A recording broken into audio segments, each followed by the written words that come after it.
What is up, fam? Bienvenidos a un día más leyendo la Biblia en todo un año, donde estamos hablando de contexto, hablando de referencias y de verdades que no solamente van a ser prácticas, no, van a ser aplicables en tu día a día. El día de hoy comenzamos un nuevo libro y ese libro es Primera de Reyes y estamos en los capítulos 1 al capítulo 4. Así que si aún no has tenido la oportunidad, te recuerdo, ponle pausa al video, léelo. ¿Por qué? Porque pronto te darás cuenta que no nos vamos verso por verso. Hablamos de contexto, hablamos de referencias, comentamos sobre el contexto y las referencias, señalamos algunos versos y nos enfocamos en qué manera práctica puedo aplicar y entender más a profundidad lo que estoy leyendo. Así que te incito, te recuerdo que veas estos videos como unas muletas en donde te apoyas en tu lectura bíblica y no en donde dependes de tu lectura bíblica. ¿Por qué? Porque estos videos, este canal, no lo quiero hacer famoso. No quiero que te enamores de mi voz. No quiero que te enamores de mis comentarios. Quiero que te enamores de este libro, porque este libro es el que te cambia. Este libro es el que trae transformación, es el que te trae convicción, es el que te apunta al cielo, el que te apunta al Hijo que cambia y salva y restaura tu vida por completo. Vamos a darle con todo. Primera de Reyes, capítulo 1 al capítulo 4. Ok, quiero que veas a Primera y Segunda de Reyes como una unidad literaria. En realidad fue hecho para ser un solo libro en el lenguaje original. Recuerda, los pergaminos en ese tiempo estaban limitados a qué tan largo estaban y el libro de Reyes, tanto como el libro de Samuel, necesitaron más de un solo pergamino. Es por eso que tenemos Primera y Segunda, pero en realidad quiero que veas Primera y Segunda de Reyes como una sola unidad que va a explicar la historia de Israel, que nos va a explicar prácticamente que Israel termina en exilio, ¿ok? Y el libro de Reyes va a iniciar con un I. En hebreo eso va a marcar una continuidad. En el lenguaje original va a marcar una continuidad que no es una nueva historia, sino es la continuación directa de Samuel. Entonces, al abordar este libro, quiero que mantengas eso como referencia, eso como trasfondo, eso como contexto, para entender un poquito más en la situación de dónde está el pueblo de Israel, la nación de Israel. ¿Okay? Prácticamente va a surgir, se cree que se escribió bueno, no se cree, se sabe que se escribió entre 586 antes de Cristo o entre 539 antes de Cristo. Esos son prácticamente hacia donde nos da el cuándo se escribió Primera y Segunda de Reyes. La pregunta que nos va a hacer a nosotros como lectores Reyes van a ser dos, o no, tal vez no preguntas, pero dos ideas nos va a responder el libro de Reyes. Número uno es, ¿qué hace que un rey verdaderamente sea exitoso? Esa va a ser la primera pregunta que nos va a surgir, que nos va a arrojar el libro de Reyes. La segunda pregunta, la segunda gran idea va a ser, ¿por qué están en exilio Israel? ¿Por qué está en exilio la nación de Israel? Perdón. Esa va a ser la segunda idea, la segunda respuesta que nos va a preguntar Josh. ¿Eso cómo se puede relacionar o cómo se puede aplicar directamente a mi vida? Número uno, ¿qué es lo que realmente hace exitoso a un líder? ¿Qué es lo que realmente hace exitoso a un hombre, a una mujer que liderea una casa, una empresa, una iglesia? Sea lo que sea que estés liderando, yo enseño en base a este pensamiento. Todos somos líderes. Entonces, esa pregunta la puedes convertir y hacerla personal. ¿Qué es lo que verdaderamente me hace a mí exitoso como un líder? Y la segunda pregunta, ¿cómo la aplicas? Bueno, ¿qué es lo que me mantiene en esclavitud en mi día a día de llegar a la mejor versión de mi vida, de llegar a vivir la vida de una manera óptima en mi día a día? Esas son las preguntas que vas a poder responder a través de la convicción y la lectura de Primera y Segunda de Reyes. Escritos desde la perspectiva del exilio en Babilonia, por eso sabemos la fecha, 586 entre 539 antes de Cristo. Estos libros no son solamente una historia política, son teología. Muestran cómo la fidelidad o la falta de ella determinan el destino de una nación, o en realidad determinan el destino de tu vida. Muestran cómo la fidelidad o la falta de fidelidad determina el destino de tu vida. Desde aquí se prepara el camino para la gran división que Israel va a sufrir. Israel al norte y Judá al sur, una sola tribu, lo que parece estabilidad en el reinado del próximo rey, Salomón, pronto se va a fracturar porque inició durante el reinado de David. Recuerda, lo que tú comprometes poco a poco te va a llevar a división y a la destrucción de tus decisiones. Esta es la gran idea que venimos arrastrando de Samuel, que ahora vamos a vivir las consecuencias en Primera y Segunda de Reyes. Ok. Algo clave en el libro de Reyes va a ser que va a conectar a los profetas. Va a ser el trasfondo de muchos profetas a quién les estaban hablando, el por qué estaban hablando con tanta certeza, con tanta audacia, con tanta urgencia. Entonces, al leer Primera y Segunda de Reyes, vas a poder comprender un poco más a Isaías, a Miqueas, a Elías, a Eliseo, a Jeremías. No van a ser historias a Jonás, no van a ser historias aisladas. Es el tejido que explica por qué los profetas aparecen con tanta fuerza, audacia y urgencia.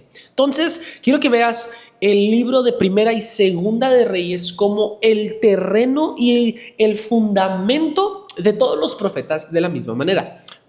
Ok, vamos a entrar al resumen ahora sí de esos 4 capítulos.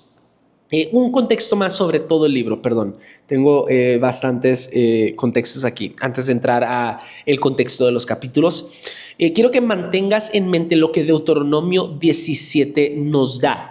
Deuteronomio capítulo 17 nos da los 5 requerimientos fundamentales de todo rey de la nación de Israel. Estos eran requerimientos por parte de Dios. Número 1, tenía que ser israelita y tenía que ser elegido y ungido por Dios. Por eso es que el profeta agarraba el cuerno de un ternero, lo llenaba de aceite de oliva, iba y ungía el próximo rey de Israel. Eso pasó con Saúl, eso pasó con David y va a pasar con los reyes.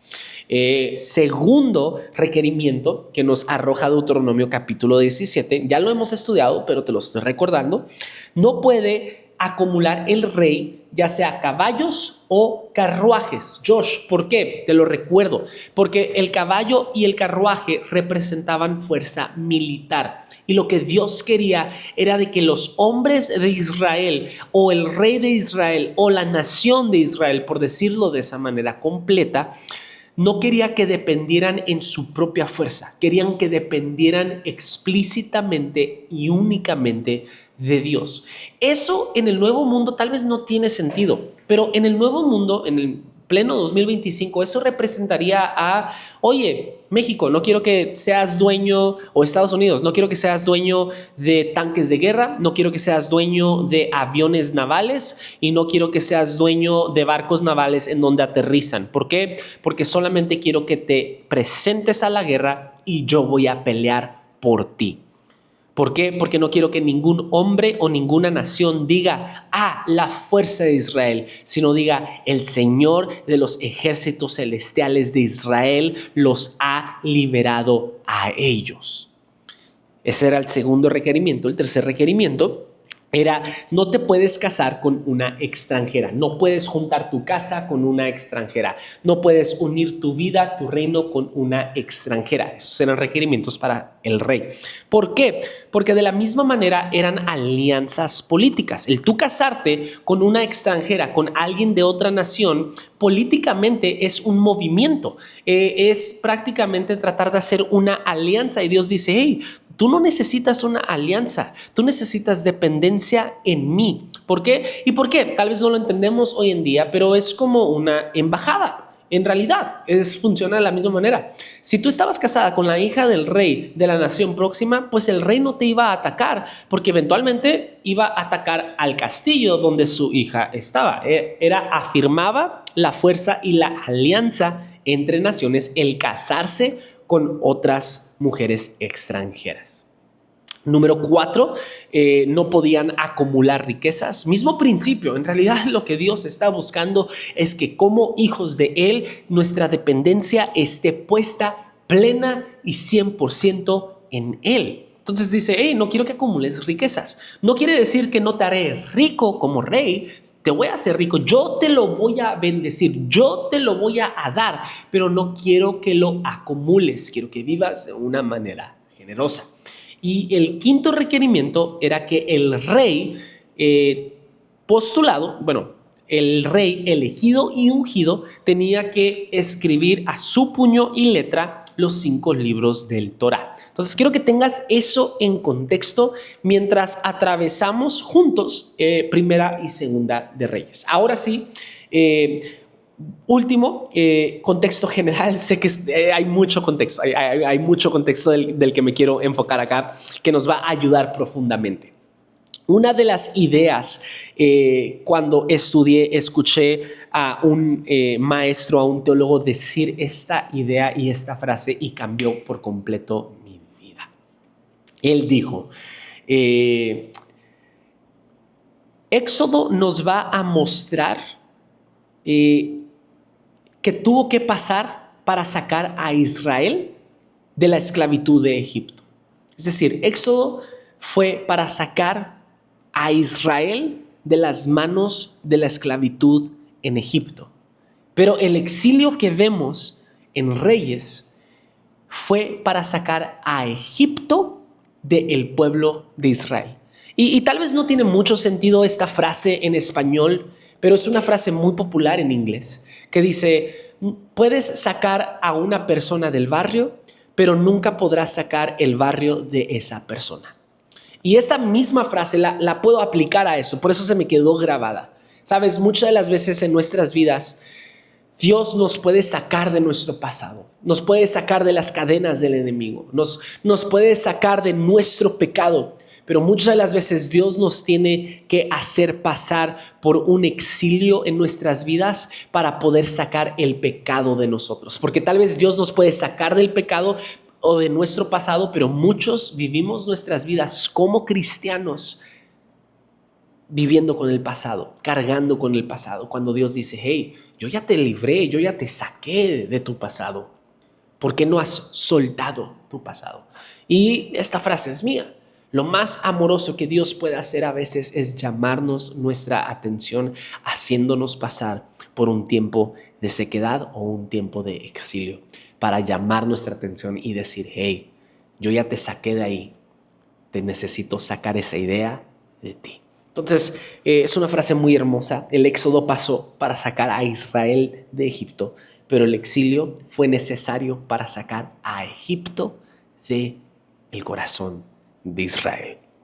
Ok, vamos a entrar a estos capítulos. Resumen rápido, ya llevamos tiempo acá. Número 1, lo que va a suceder en estos 4 capítulos rápidamente para entrar al contexto. Vamos a ver la transición del reinado de David a Salomón. Vamos a ver que en esa transición Adonías, hijo de David, va a intentar tomar el trono y va a fracasar, pero va a intentar tomar el trono de una manera muy peculiar. Pero Salomón va a eliminar rivales políticos para consolidar su poder entre la sabiduría y entre el consejo de su padre. Pero vamos a ver algo muy interesante. En Gabaón, Salomón pide sabiduría en lugar de riqueza o poder. Y la sabiduría de Salomón va a traer justicia, paz y prosperidad al pueblo de Israel. Y ojo, la historia de Reyes nos va a hablar sobre la justicia y la restauración de Dios hacia la vida, hacia la nación de Israel. Porque Dios es un Dios justo, pero en su justicia encontramos restauración y gracia. Dios es un Dios de justicia y Dios es un Dios de gracia. Entonces, eso es lo que vamos a ver. Y ojo, los primeros movimientos de Salomón como rey no van a parecer prometedores, van a parecer muy poco prometedores. Van a haber alianzas políticas, primer error de Salomón. Va a tener matrimonios peligrosos, segundo error, en base a Deuteronomio capítulo 17. Y va a tener decisiones cuestionables, pero un momento que él va a tener con Dios en Gabaón va a cambiar todo para la vida de Salomón. En Gabaón, Salomón pidió algo que ningún otro líder o rey había pedido antes. Él va a pedir sabiduría y esa decisión va a marcar el rumbo de su reinado y el futuro de Israel. Y la pregunta es para ti el día de hoy, ¿qué es lo que tú estás pidiendo en este momento? Porque lo que pidas a Dios en los momentos claves de tu vida puede cambiar no solamente ese momento, sino puede cambiar tu legado completo, como lo hizo con Salomón. Quiero entrar a contextos de estos 4 capítulos. Vamos a ver de entrada en el capítulo 1, en el verso 1 en adelante, vamos a ver algo muy peculiar. Va a decir, David ya no podía entrar en calor. Te lo voy a leer para dar una explicación del por qué está sucediendo esto. El rey David era ya tan anciano y entrado de años que por más... quito mis notas aquí porque me estorban. Una disculpa. Para poder leer bien. Ahí está. Perdón. El rey David, capítulo 1, verso 1. El rey David era tan anciano y entrado en años que por más que lo abrigaban no conseguía entrar en calor. Por eso sus servidores dijeron, busquemos a una joven virgen para que atienda a nuestro señor el rey, lo cuide y se acueste a su lado para darle calor. Así que fueron por todo Israel en búsqueda de una muchacha hermosa. Entonces encontraron a una sumanita llamada Abisagag y se la llevaron al rey. La muchacha era realmente muy hermosa. Nota que está haciendo énfasis en hermosa.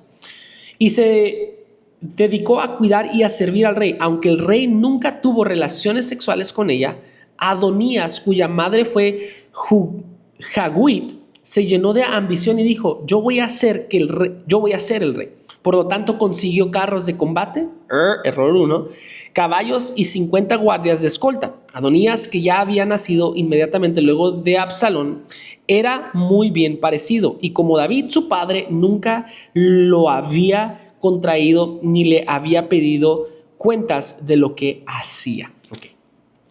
No, para no hacerlo más largo, prácticamente lo que está sucediendo acá es la Biblia nos está describiendo algo muy específico. No es un detalle random.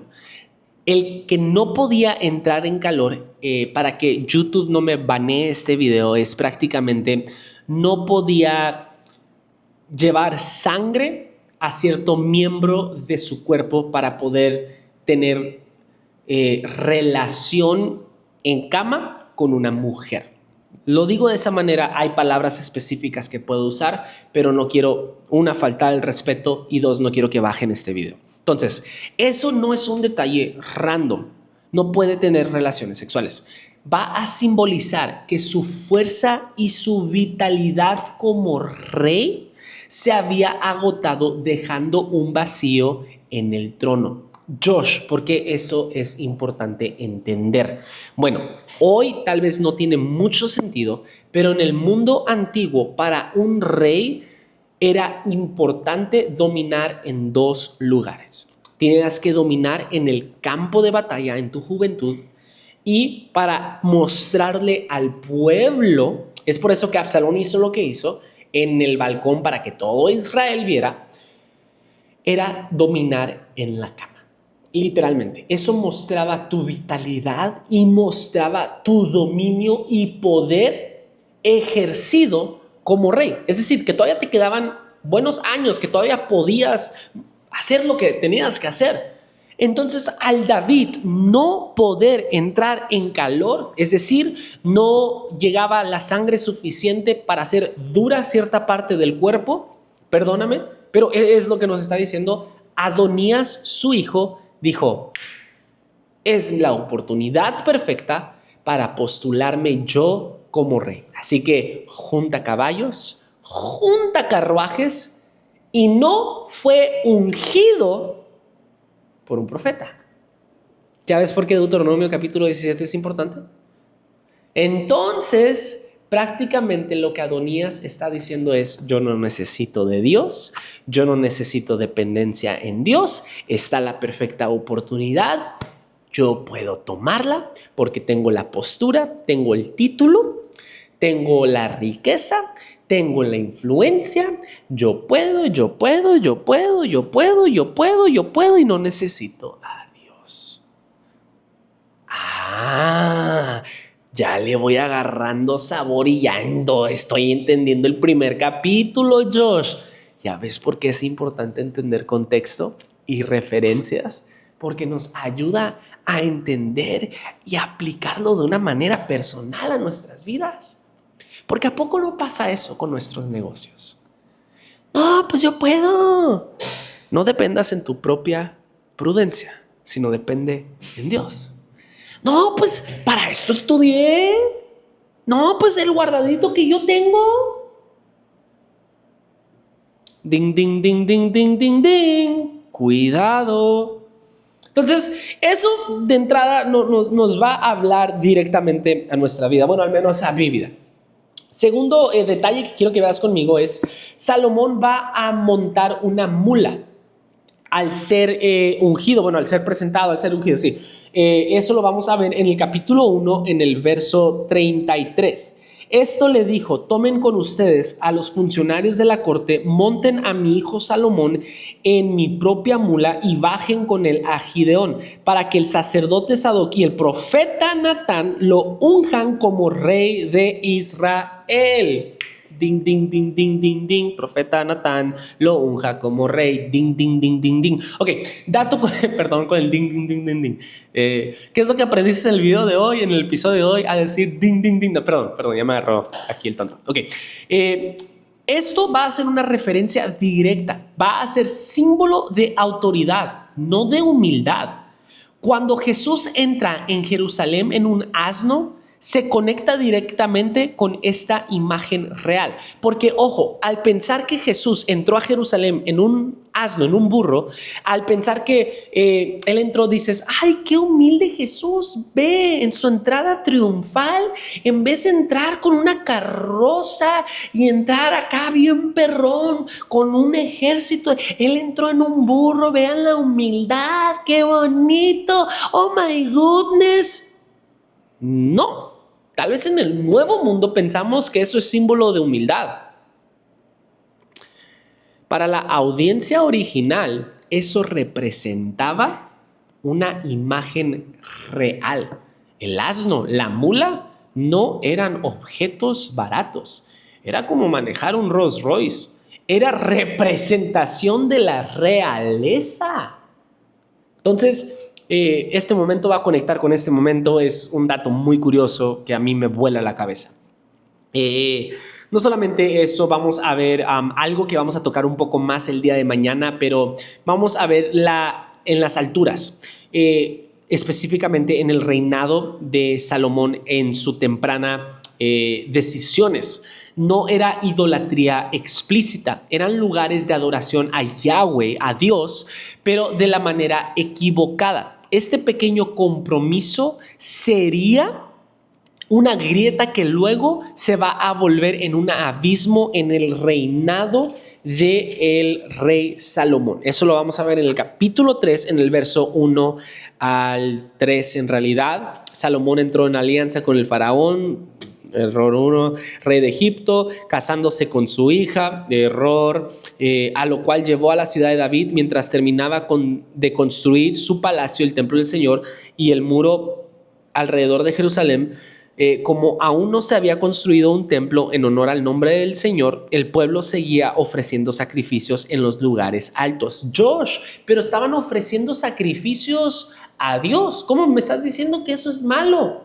Ojo, ¿están adorando al Dios correcto? Sí, pero a su manera, y es una manera incorrecta. Es decir, muchos nos lavamos las manos diciendo: pues es que yo adoro a Dios, pero a mi manera, Josh. Es decir, pues yo creo en Dios, pero no creo en la iglesia. Yo creo... ¿Sí te has topado con ese tipo de gente? Yo creo en Dios, pero no creo en los pastores. Ok, entiendo que estás adorando al Dios correcto, pero de la manera incorrecta. Y eso no es adoración, eso es idolatría. En realidad, claro que no, Josh. Mañana vamos a tocar a profundidad lo que estoy diciendo el día de hoy. Pero quiero que veas esto. Están adorando al Dios correcto, pero a su manera. Y el adorar a Dios a nuestra manera es incorrecto. ¿Por qué? Porque para mostrar sacrificios, ya lo estudiamos en Levítico y en Deuteronomio, necesitaba estar un sacerdote presente, lo cual no estaba. De hecho, por eso el rey Saúl se metió en problema, porque trató de actuar como un sacerdote cuando él era un rey. Es importante, es muy importante entender el contexto, porque nos habla más a profundidad. Perdona que me estoy tardando. No quiero hacer esos videos milagros, pero son detalles que para mí son vida y son oro. Último detalle antes de entrar a las verdades que tengo preparadas para ti. La oración de Salomón en Gabaón va a ser un antes y un después. En realidad va a ser un parteaguas. Aquí el narrador va a marcar lo que diferencia a Salomón. No van a ser sus alianzas ni sus recursos, sino su búsqueda de sabiduría. Y eso lo va a llevar a dejar un legado tal cual como tú y yo lo conocemos, como el hombre más sabio que ha existido en toda la humanidad. Verdad número 1 que tengo preparada para ti. La sabiduría cambia todo. El talento, las conexiones y la fuerza pueden abrir puertas. Sí, claro, yo lo sé. Pero solo la sabiduría de Dios mantiene un legado. No las oportunidades, no tus contactitos, no tus palancas, no tu talento. No, la sabiduría de Dios es lo que mantiene un legado. Número 2. La forma importa tanto como el fondo. Adorar a Dios de la manera equivocada, aunque sea con la mejor intención en mente, se convierte en idolatría. Nuestra fe no solo se trata de sinceridad, sino de obediencia al diseño original de Dios. Lo escuchaste aquí primero. Nuestra fe no se trata de sinceridad. Es que yo soy sincero, yo no soy hipócrita. Cállese.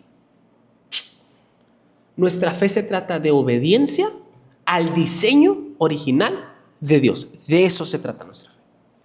Número 3. Los compromisos pequeños generan grietas grandes. Lo que comienza como una decisión estratégica o un detalle cultural puede convertirse en la caída de un líder y, en este caso, la caída de toda una nación. Los compromisos pequeños generan grietas grandes. ¿En dónde estás comprometiendo tu vida? ¿La estás comprometiendo a la palabra de Dios o la estás comprometiendo a los modos de este mundo? Número 4 y último, el liderazgo necesita más que estrategias humanas. Necesita dirección divina. La sabiduría no es opcional en la vida del líder, es esencial en la vida del líder. Y no se trata de acumular información, sino de discernir el corazón de Dios en medio de las decisiones que tomamos día con día, porque todos somos líderes. La historia de Salomón comienza con compromisos, pero también con una oración que cambió su destino, y esta es la buena noticia para ti el día de hoy. Tu punto de partida no define tu final, porque esta verdad existe. La sabiduría lo cambia con todo y no importa cómo comienzas, importa cómo terminas. Nos vemos el día de mañana. Perdóname por tardarme tanto en este video, pero a mí me está gustando Primera de Reyes. No sé tú. Deja un comentario, dale like, comparte, suscríbete. Déjame saber si realmente te están gustando estos videos, si realmente los estás viendo todos, porque eso me anima. Aunque me digas que no los veas todos, mínimo comenta. Yo sí voy a terminar la Biblia este año. Nos vemos el día de mañana. Bendiciones.